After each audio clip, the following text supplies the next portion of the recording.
मी राजेंद्र गरत, उपसंपादक दैनिक आपलं नवे शहर.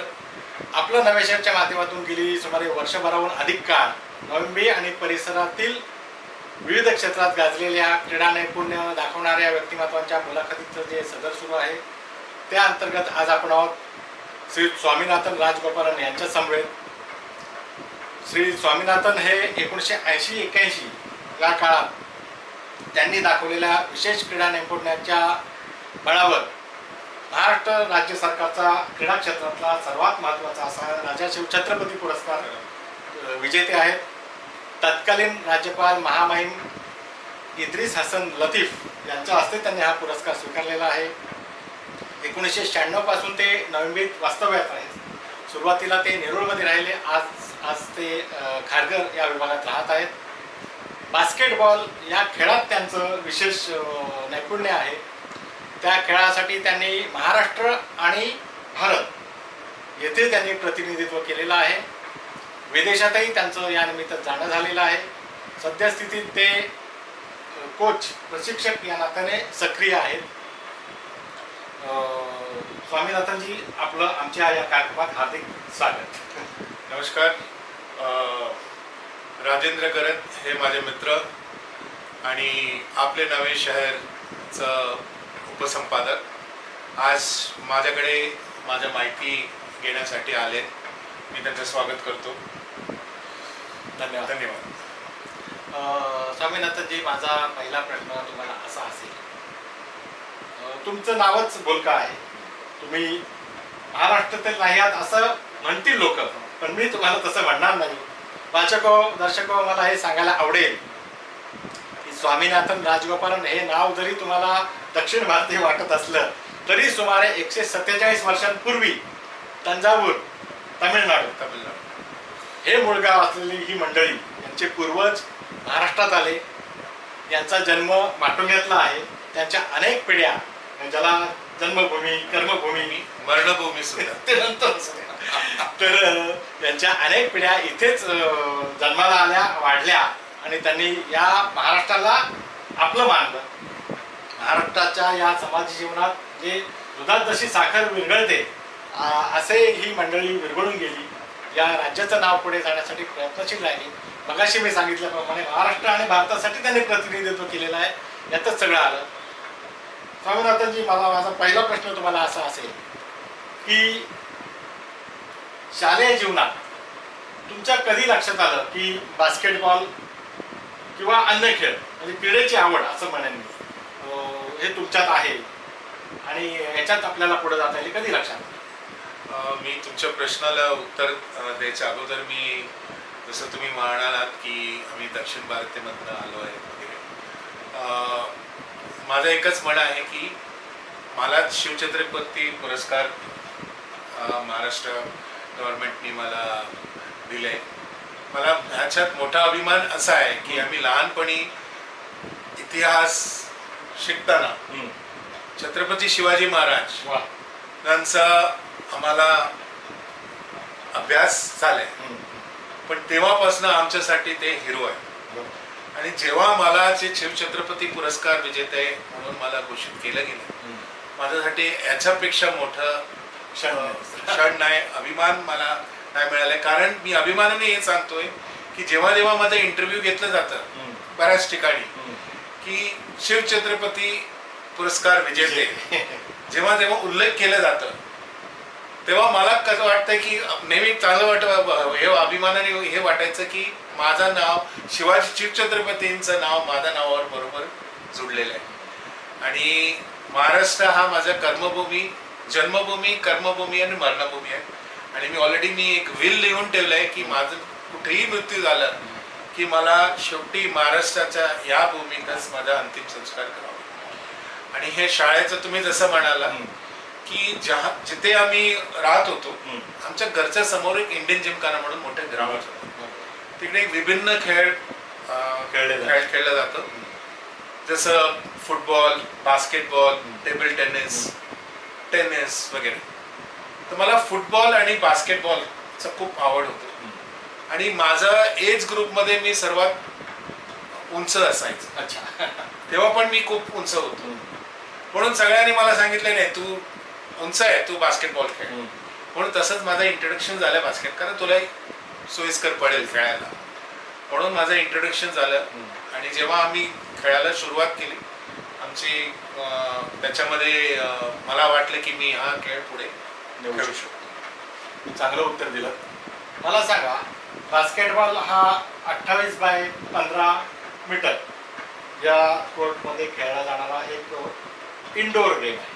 बेसिकली इंडोर इंडोर गेम आहे. पण दुर्दैवाने आपल्याकडे इंडोर कोर्ट्स कमी असल्यामुळे तर आपण आउटडोर मध्ये खेळतो. या खेळाचा उगम अमेरिकेतला आहे असं सांगितलं आहे. समोरच्या संघात 5 प्लेयर, इकडच्या संघात 5 प्लेयर, असा 10 एका वेळेला ऑन द कोर्ट असा हा 10 जणांचा खेळ आहे. आणि जवळपास 10 फूट उंचीच्या त्या बास्केटमध्ये तो चेंडू टाकायचा असतो. असं या सगळ्या खेळाचं स्वरूप आहे. तर हा खेळ सद्यस्थितीमध्ये किंवा पूर्वीपासून, याला 200-250 वर्षापेक्षा जास्त इतिहास असेल नाही का? 1800 समथिंग पासून तो सुरू झाला. तर हा खेळ विदेशात जास्त लोकप्रिय झाला. तर याचं आजचं स्टेटस काय? आजचं स्टेटस म्हणजे हा ऑलिम्पिकमध्ये याचा काय दर्जा आहे, याचे आजचे विजेते काय आहेत, यापूर्वीचे विजेते कोणकोणते देश होते, याचं उत्तर द्या. आता तुम्ही नुकतेच झालेले ऑलिम्पिक्समध्ये अमेरिकेने जिंकले. हो. बऱ्याच वर्ष अमेरिकेने जिंकली, रशिया जिंकले, युगोस्लाविया जिंकले. फक्त आपल्या एशियनचे टीम्स वर्ल्ड लेवलला जातात, ऑलिम्पिक्स लेवलला जातात, पण टॉप 4 टीम मध्ये कधी अजूनपर्यंत एकदाही नाही झाले. चायना नेहमी एशियन कंट्रीजचा चॅम्पियन म्हणून ते वर्ल्ड कपला जातात. आणि युगोस्लाविया, तुमच्या सर्बिया, अमेरिका, रशिया हे सगळे टॉप टीम्स मधले वर्ल्ड मधले. आशियातले कुठलेच संघ शक्यतो तिथं नाही, टॉप 4 मध्ये, टॉप 4-6 मध्ये येतात, पण एक नंबरला कधी वर्ल्ड. काय कारण असेल याच्यामध्ये? काय कारण असेल? कारण म्हटल्यानंतर प्रत्येक, आता आपल्या देशामध्ये कारण वेगळं असू शकतो, दुसऱ्या देशामध्ये वेगळं असू शकतो. असं नाही की टॅलेंट नाहीये, असं नाहीये. मे बी मला असं वाटतं की ट्रेनिंग मेथड्स आणि त्यांना दिल्या गेलेल्या फॅसिलिटीज, इन्फ्रास्ट्रक्चर अवेलेबल जे, आणि ट्रेनिंग मेथड्स मध्ये फरक असू शकतो. ठीक आहे, फिजिकल एबिलिटी होऊ शकतो, प्रत्येक प्रांतचं वेगळं असू शकतो. पण जसं आपण म्हणतो की आफ्रिकन कंट्रीज जिथे ते लोक 2 वेळाचं जेवण भेटत नाही, पण ते 1500 मीटर ह्या याच्यात वगैरे ते long distance runners Olympic champions आणि वर्ल्ड चॅम्पियन्स त्यांच्याकडनं आहे. म्हटल्यानंतर फिजिकल एबिलिटी एक गोष्ट आहे, सराउंडिंगचा फरक आहे, आणि फॅसिलिटीज अवेलेबल आहे, आणि ट्रेनिंग मेथड्स. आता याला जोडून माझा पुढचा प्रश्न असा असेल, आता तुम्ही सराउंडिंग, फिजिकल एबिलिटी आणि अनेक गोष्टी सांगितल्या, पटण्यासारखं आहे त्याचं. बास्केटबॉल हा भारतीय गेम नाहीच, तसंच क्रिकेट हे सुद्धा भारतीय गेम नाही, हा भारतीय खेळ नाही. त्याला भले काही लोक म्हणत असतील भारतातला चेंडू फळी कृष्ण आणि त्याचे सवंगडी सगळे खेळत होते, पण त्याला शास्त्रीय आधार नाही किंवा त्याचं पुढे काही झालं भारतात असं काही दिसत नाही. तो इंग्लिश किंवा ऑस्ट्रेलियन खेळ मानला जातो, आणि त्याला वेस्ट इंडिजमध्ये तळागाळात खूप प्रसिद्धी मिळाली, लोकप्रियता मिळाली. भारतातही तेच झालं की इंग्लंडचा खेळ असून सुद्धा लगानसारखा सिनेमा आमिर खानने काढला, आणि भारतात तो कसा खेळवळ ग्रामीण लोकांमध्ये सुद्धा लोकप्रिय आहे ते दाखवायचा प्रयत्न झाला. मग तसं ती क्रिकेट सारखी टोकाची लोकप्रियता बास्केटबॉल किंवा अन्य खेळांना का मिळत नाही? काय अडचण काय? हे वैयक्तिक मत आहे माझं की इंग्रज लोकांनी आपल्यावर राज केली 150 वर्ष, आणि जेंटलमॅन्स गेम म्हटलं जातं क्रिकेट. व्हाईट अँड व्हाईट फ्लॅनल्स मध्ये ते खेळलं जातं. त्या लोकांनी इंट्रोड्यूस केली. आपण बऱ्याच गोष्टी कल्चरमध्ये सुद्धा आपण त्यांचं अजूनही अनुकरण करतो, आणि असं वाटतं की आपण पूर्णपणे अजून लिबरेट झालो नाहीये, गुलामगिरी आहोत. म्हणजे मेंटली आपण कुठे ना कुठे, असं मला वाटतं बऱ्याच गोष्टी आपण, म्हणून क्रिकेट जास्त पॉप्युलर झालं. हॉकी आपला नॅशनल गेम आहे, पण हॉकीची आता आपण एवढं रिसरेक्शन झालंय, मला खूप हे वाटतं की हॉकी आज या ऑलिम्पिक्समध्ये रिसरेक्ट झालं. पण कुठे ना कुठे जसं म्हणतात तुम्ही, बास्केटबॉल पण एक अमेरिकन गेम आहे. पण बास्केटबॉलला प्रोजेक्ट कधी केलं गेलं नाही, ॲज अ गेम केलं गेलं नाहीये. आपल्या देशामध्ये हॉकी आणि क्रिकेट होतं. क्रिकेटने हॉकीला ओव्हरटेक केलं, कारण क्रिकेटला कमर्शियलाइज केलं, व्यापारीकरण. टोटल कमर्शियलायझेशन केलं. ह्याच्यासाठी मी कोणालाही दोष देणार नाही. मी तर मानेन की BCCI जी आहे त्यांनी गेमला मीडियाला विकलं. It's a media game today. And me I will, म्हणजे मी ह्याच्या पुढे मी जाऊन सांगणार की आज खेळ नसता आज एक इंडस्ट्री झाले क्रिकेट. मी कोणालाही मी दोष देत नाहीये की क्रिकेटमुळे बास्केटबॉल मागे पडला असं नाही आहे. हे आपली पॉप्युलॅरिटीवर आहे आणि मीडियाला, आणि हेच मीडिया आणि हे जे कॉर्पोरेट हाऊसेस जर पुढे आले आणि इतर खेळाला सुद्धा त्यांनी प्रोत्साहन दिलं तर कुठलाही गेम, आपला भारताचा कबड्डी असू दे, खो खो असू दे, आपला महाराष्ट्राचा गेम आहे. बरोबर आहे. आज आपण कुठे ना कुठे, आज हल्ली कबड्डीचं लीग चालू झाले, त्याच्यामुळे त्यांची लेवल वाढली आहे. पण कुठे ना कुठे आज कबड्डीकडे लोक एक गेम म्हणून बघायला लागलेत आणि एक प्रोफेशनल गेम म्हणून बघायला लागले. चांगली गोष्ट आहे. तसंच अनेक गेमचा, बास्केटबॉलचा सुद्धा पॉप्युलॅरिटी वाढू शकतो. ह्याच्यासाठी कुठे ना कुठे इन्फ्रास्ट्रक्चर, ही जी इंटरेस्ट डेव्हलप करणं ग्रास रूट मध्ये, ते महत्वाचं आहे. आपल्या एका अनौपचारिक चर्चेमध्ये मी असं ऐकलं की काही क्रिकेटपटू केंद्र सरकार जी मोठी पद्मश्री पदवी देते तिकडे फारशा अट्रॅक्ट नव्हता, वैयक्तिक कारणामुळे त्यांच्या वेगळ्या शूटिंगसाठी किंवा वेगळ्या कामासाठी ते वळतात. आणि पण तसं इतर खेळाडूंबाबत का होत नाही? म्हणजे क्रिकेटला काय एवढं डोक्यावर घेतलं जातं? क्रिकेटला टीका नाही करायची, पण हा काय प्रकार आहे? मी टीका नाही करत. कारण क्रिकेटमुळे दुसरे गेम खराब झाले असं मी सांगू शकणार नाही, आपण सांगू शकणार नाही. पण मला एक इन्सिडेंट माहिती आहे. जेव्हा प्रतिभाताई पाटील राष्ट्रपती होते तेव्हा पद्मश्रीचे अवॉर्डचं फंक्शन होतं.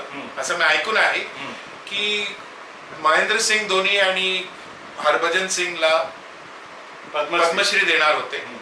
त्या लोकांनी पत्र व्यवहार केला की आम्ही या फंक्शनला येऊ शकणार नाही, कारण आमचं ऍडची शूटिंगची कमिटमेंट होती. तर मी तर तुलना करणार की ऍडचे शूटिंग पोस्टपोन होऊ शकतो, पण एक पद्मश्री पुरस्कार जे तुम्हाला सन्मानित केलं जातं, भारतातला सर्वात मोठं पद तुम्हाला दिलं जातं, मान दिलं जातं, आणि त्याच्यासाठी तुम्हाला वेळ नाही. याच्या अर्थ म्हणून मी माझा कन्क्लुजन आहे की क्रिकेट हा गेम नसताना एक इंडस्ट्री आहे आणि आहे जे आहे वस्तुस्थिती आहे ती मी ऍक्सेप्ट करतोय.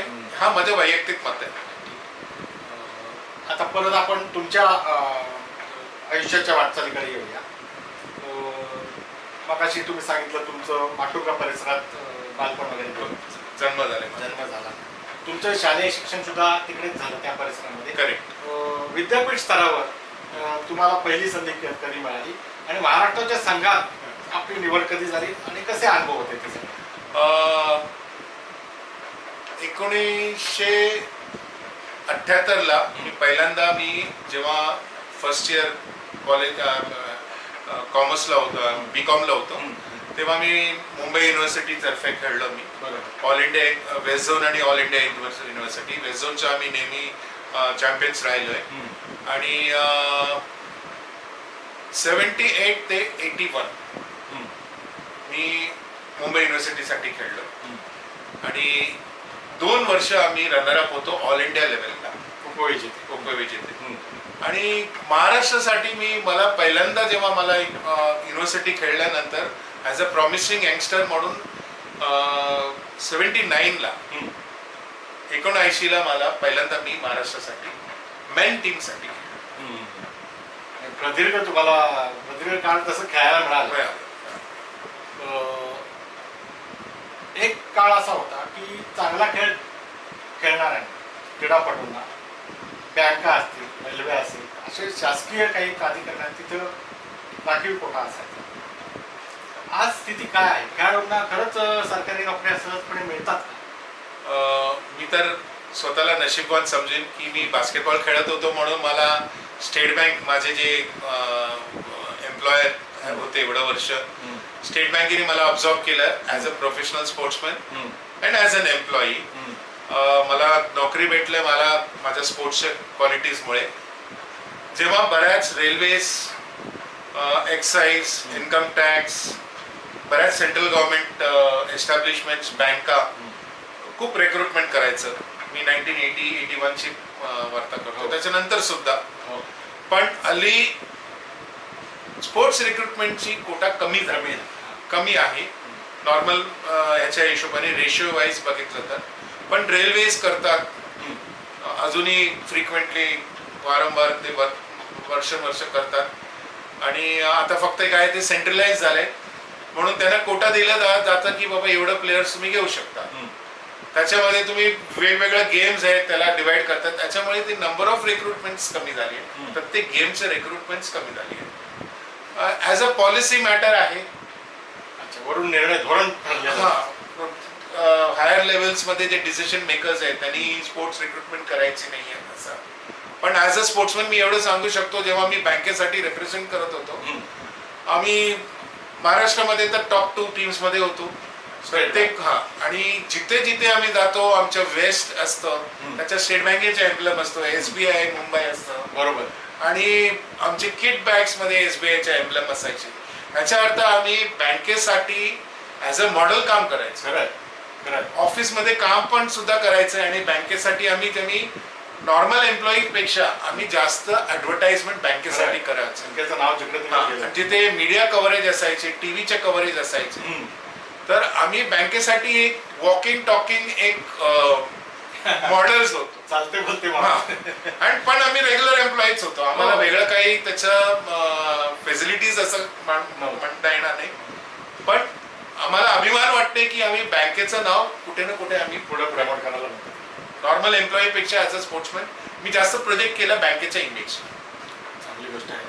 तुमचं दीर्घकाळ माटुंगा परिसरात गेला, मुंबई परिसरात गेला, कॉलेज असताना महाराष्ट्र आणि भारताच्या संघासाठी खेळताना मुंबईत फार काळ झाला. तुमचं नवी मुंबई येणं कधी झालं? कुठलं वर्ष होतं? मी 96 साली मी आमचं रिसेंट्रलाइज झालं बँकेचं ऑफिस बेलापूरला. आणि जेव्हा डिसेंट्रलाइज करून सेंट्रलाइज केलं इकडे, बाकी सिटीमधनं डिसेंट्रलाइज करून इकडे सेंट्रलाइज केलं बेलापूरमध्ये, तेव्हा बँकेनी क्वार्टर्स बांधली होती 860 फॅमिलीजसाठी नेरोलमध्ये. तर त्यांनी ज्यांना इकडे यायचं असेल, ऑफिसमध्ये इकडे ट्रान्सफर घेऊन यायचं असेल, त्यांना क्वार्टर्स सुद्धा ऑफर केले होते. तसं मी 96 वर्षी मी नेरूळला आलेलो. त्याच्यानंतर मला थोडंसं अडवतो, तुम्ही नवी मुंबईची राहण्यासाठी का निवड केली? तुम्हाला मनापासून आवडली नवी मुंबईत यायला? नाही, बेसिकली तुम्हाला सांगू का, इनिशियली आम्ही मुंबई आणि माटुंगा सारख्या ठिकाणी राहायचो. आता आमचं ऑफिस विटीला होतो, बाजार गेट स्ट्रीट, जिथे तुम्ही फक्त नॉर्मल चालू शकणार आहे, तुम्हाला फास्ट चालायचंच आहे. ट्रेनची आम्हाला सवय होती, धक्कामधक्कीची सवय होती. इनिशियली जेव्हा आम्ही नवी मुंबई शिफ्ट केलं, कारण याच्यासाठी शिफ्ट केलं की आम्हाला ऑफिस ट्रान्सफर दिलं आणि आम्हाला क्वार्टर्स देत होते. आता मुंबई सारख्या ठिकाणी तुम्हाला तुमचं वेगळं घर होणं ते एक स्वप्न आहे. आपण सगळ्या स्वप्नासाठी आपण काम करतोय, यशस्वी सुद्धा होतो आपण. पण तेव्हा मला असं वाटलं की मी स्वतःचं घर तेव्हा घेऊ शकणार नाही, पण मला एक स्वतःचा एक राहायला जागा भेटतोय, इंडिव्हिज्युअल जागा भेटतोय, म्हणून आम्ही ते एक अट्रॅक्शन होतं. स्लोली आम्हाला नवी मुंबई शहर खूप आवडायला लागलं की पोल्युशन कमी होतं, प्रदूषण खूप कमी होतं. फक्त आम्ही ते आमच्या क्राऊडला इनिशियली आम्ही मिस करत होतो. पण एवढं मात्र होतं की आम्ही मुंबईला जाऊन परत जागा घेऊ शकणार नाही. याच्यामुळे आम्ही बघत आम्ही खारघरला आम्ही घर घेतलं आमचं. 2001 ला आम्ही बुक केलं, 2004 ला आम्ही क्वार्टर्स सोडून इकडे राहिला. इकडची नवी मुंबईची क्रीडा संस्कृती विकसित व्हावी, बास्केटबॉल सारख्या तुलनेने कमी प्रसिद्धीचा झोत अंगावर आलेल्या खेळाला वाव मिळावा, इथल्या तरुणाईला या खेळाकडे आकृष्ट वाटावं, यासाठी एक खेळाडू आणि आता एक प्रशिक्षक म्हणून तुमचे काय प्रयत्न? मी याच्या अगोदर मी हे सांगू इच्छितो की जे काय मी आज आहे, जर मला 1000 लोक ओळखतात ते फक्त आणि स्पोर्ट्स आणि माझा बास्केटबॉल त्याच्यामुळेच. आणि माझ्या आयुष्यभर जेव्हा हेच माझा प्रयत्न राहणार की मी गेमला काय कॉन्ट्रीब्यूट करू शकतो. आम्ही कॉन्ट्रीब्यूट बऱ्याच ह्यांनी करू शकतो. मी बेसिकली YMCA ला बेलापूरला 96 पासनं 2006 पर्यंत मी कोचिंग केलं. लहान मुलांना मी प्रशिक्षण दिलं. 101 पेक्षा जास्त मुलं माझ्या अंडर शिकलेत बास्केटबॉल. आणि 96च्या नंतर मला टाइम कमी भेटायला लागला, कारण मला ऑफिस चेंबूरला होतं आणि माझं टायमिंग सूटच होत नव्हतं, म्हणून त्याच्यामुळे मला डिस्कंटिन्यू करायला लागलं. पण मी अजूनही खेळाशी जोडलेलो आहोत. Navi Mumbai amateur volleyball association म्हणून एक संघटना आम्ही फॉर्म केली. धनंजय वनमाळे म्हणून एक बास्केटबॉलचे पटू आहेत, बास्केटबॉल कोच आहेत. आणि बेसिकली असं की व्हॉलीबॉल हा खेळाचा आपण पुढे न्यायचं आणि लहान मुलांना ट्रेनिंग द्यायची आणि लोकांना जास्तीत जास्त संधी द्यायची की हा गेमला पिकअप करायला म्हणून. आणि आमचं असोसिएशनच्या तर्फे धनंजय वनमाळेंचं कोचिंग आणि त्यांच्या टीमचं कोचिंगच्या मुळे आमचं बऱ्याच मुलं महाराष्ट्र खेळले आणि आज बऱ्याच ठिकाणी ते शाळेत वगैरे ॲज अ स्पोर्ट्स टीचर म्हणून त्यांना कोणाला नोकरी भेटली आहे. आणि म्हणजे त्यांचं व्हॉलीबॉलमुळे त्यांना एक प्रोफेशनल नसताना सुद्धा एक कोच म्हणून त्यांना आज त्यांच्या आयुष्य पुढे साकार होतोय. तसंच आमचा प्रयत्न चालू आहे अजूनही की स्पोर्ट्सची डेव्हलपमेंटसाठी आम्ही काय कॉन्ट्रीब्यूट करू शकतो हे आम्ही प्रयत्न करतोय. मला सांगा, भारतीय पालकवर्ग, मुलांचे आई वडील यांच्या मनात क्रीडा संस्कृती विकसित व्हावी, आपल्या मुलाने खेळाकडे लक्ष द्यावे. एक म्हण सांगतो, याच्यासाठी एक म्हण सांगतो, पढ़ोगे लिखोगे बनोगे नवाब, खेलोगे कूदोगे बनोगे खराब. असं एक फार पूर्वी असं एक मुलांच्या मनावर असं काहीतरी बिंबवलं जातं, बाबा अभ्यास करा तर तुम्ही नवाब बनाल आणि खेळात तर तुम्ही खराब बनाल. हे असं काहीतरी वेडं वाकडं काहीतरी मुलांच्या मनावर शिकवलं जाण्याच्या काळातून आपण सगळे गेलेलो आहोत. आणि आता मधल्या काळामध्ये क्रीडा संस्कृतीला बऱ्यापैकी दिवस आले. याबद्दल काय सांगाल? दुर्दैवाने असं आहे की रिलेटिव्हिटी तुम्ही जर बघाल, पूर्वी नोकरी म्हटल्यानंतर ऑलरेडी एक माणूस नोकरीला आहे, फक्त त्यांनी सांगितलं की माझा शेजारी राहतात चांगले लोक आहेत, त्यांना नोकरी द्या, तर नोकरी भेटायची जायची. पूर्वी एवढं लोक शिकत नव्हते. आता number of graduates per year, number of post graduates per year एवढा आहे, नोकरी तेवढं कमी आहे. मी अजूनही म्हणतो की लोकांचे जसं तुम्ही हे म्हटलंय की हे आउटडेटेड आहे, की प्रोफेशनली सुद्धा अजूनही रिक्रुटमेंट होतात. स्पोर्ट्स ॲज अ कॅरियर पण करू शकतात तुम्ही. तसं असताना मला असं वाटतंय की पालकांनी जास्तीत जास्त स्पोर्ट्ससाठी प्रोत्साहन करायला पाहिजे आपल्या मुलांना. कारण असं आहे की तो मोठा प्लेअर होईल की प्रोफेशनल प्लेअर होईल, पण एक स्पोर्ट्समॅन जेव्हा शिकायला जातो तो डिसिप्लिन वे मध्ये शिकतो. बरोबर आहे. एक दीड तास जो शिकतो एक कोचच्या अंडर, एक डिसिप्लिन लर्निंग असतं त्याच्यात. असंच आपण काय रस्त्यावर खेळतो, बिल्डिंग मध्ये खेळतो, त्याच्यात काही डिसिप्लिन हा शिस्त असतं याच्यात भरपूर. की एक कोच ज्याला हे माहिती आहे गेम बद्दल तो शिकवतोय तुम्हाला. जस आपण क्लासमध्ये जातो, स्कूलमध्ये जातो, तसंच हा पण एक माध्यम आहे. त्याच्यातून मी म्हणतो तुमच्या मुलांचा ऑलराऊंड डेव्हलपमेंट 100% होतोय, त्याच्यात दोन हे नाहीये. पण मला असं वाटतंय की फक्त त्यांना कोचिंगसाठी पाठवून देणं हे पुरेसे नाहीये. फक्त तुम्ही पण त्यांचं मॉनिटर करायला पाहिजे, काय शिकवतात, कसं शिकवतात. तुम्ही इंटरफिअर न करता तुम्ही मुलाला पण आवडेल की माझा वडील माझा लक्ष आहे, माझ्या कोचिंगला येतात, हे किती त्यांना फरक पडेल तुम्ही हे बघा. कारण माझ्यासाठी एकच उदाहरण आहे, माझ्यासमोर माझे मित्र धनंजय वनमाळी आणि दीपिका वनमाळी. हो हो ह्या दोघांनी जे शुभम वनमाळी ज्यांनी ते 7 सीज कॉन्कर केलंय, बरोबर. त्याचा मागे असं ठामपणे उभे राहिले खरं आहे. की घरदार सगळं सोडून माझ्या मुलाचा अचिव्हमेंट, त्यांच्या मुलाच्या अचिव्हमेंटसाठी मी तर म्हणून त्यांनी तर खूपच मोठं पराक्रम केलंय त्यांनी. म्हणजे 7 सीज कॉन्कर करणं हा मी तर विचार सुद्धा करू शकत नाहीये.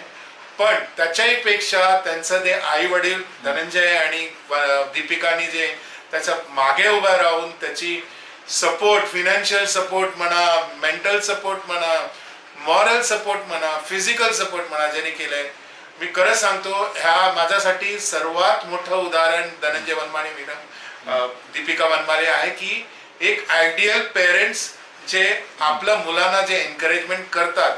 माझ्यासाठी माझ्या समोर एकच उदाहरण आहे. हे झालं एक नवी किंवा आपल्या परिचितांचं उदाहरण. एकूणच भारतामध्ये क्रीडा संस्कृती विकसित व्हावी किंवा नवीनचं सांगतो मी, जिथे तुम्ही राहता, नेरूळ असेल, आता तुम्ही खारघरमध्ये आहात, इथे क्रीडा संस्कृती विकसित व्हावी, इथे क्रीडेसाठी काही मूलभूत सोयी सुविधा आहेत, त्याला आपण इन्फ्रास्ट्रक्चर वगैरे म्हणतो, तसं काही विकसित व्हावं. यासाठी या शहरांचे नगर रचना करणे, या शहरांची सत्ता काढणे, यांना तुम्ही काय सांगाल? नक्की मी एक त्यांच्याशी मी शेअर करू शकतो की मी नेहमी विचार करतो फक्त बोट टाकून होत नाही. मी काय करू शकतो हे मी आधी विचार करायला पाहिजे आणि आम्ही त्याच्यासाठी प्रयत्न करतो आहे. ॲज अ कोच आमचे जेवढं काय एक्सपिरियन्स आहे, जेवढं काय आमची अचिव्हमेंट्स पेक्षा मी सांगेन की आमची जे एक्सपिरियन्स आहे ते आम्ही लहान मुलांशी शेअर करतो. कोचिंग करायला आम्ही त्याच्यासाठी वापर करतोय. नवी मुंबई हा शहर एवढं चांगलं वेल प्लॅन्ड आहे की प्रत्येक नोडला तुम्हाला एक प्लेग्राऊंड आहे. चांगली गोष्ट आहे की तुम्ही रिक्रुटमेंटसाठी याच्यासाठी तुम्ही जाऊ शकता, ॲज अ रिक्रिएशन तुम्ही करू शकता. पण मी तर हे सांगेन की इन्फ्रास्ट्रक्चर डेव्हलपमेंट, स्पोर्ट्स इन्फ्रास्ट्रक्चर डेव्हलपमेंटसाठी, प्रोफेशनल इन्फ्रास्ट्रक्चर डेव्हलपमेंटसाठी भरपूर स्कोप आहे. कारण आपल्याकडे जागा अवेलेबल आहे, सिडकोकडे अजूनही जागा अवेलेबल आहे.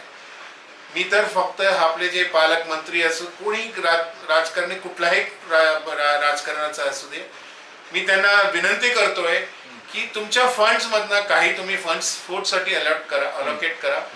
101% मी सांगेन की काय वर्षामध्ये तुम्हाला अभिमान वाटेल की आपल्या नवी मुंबई शहरातून बऱ्याच ऑलिम्पियन्स आहेत आणि ते लोक गोल्ड मेडल किंवा कुठलाही मेडल जिंकून आले. हे 100% घडू शकतो.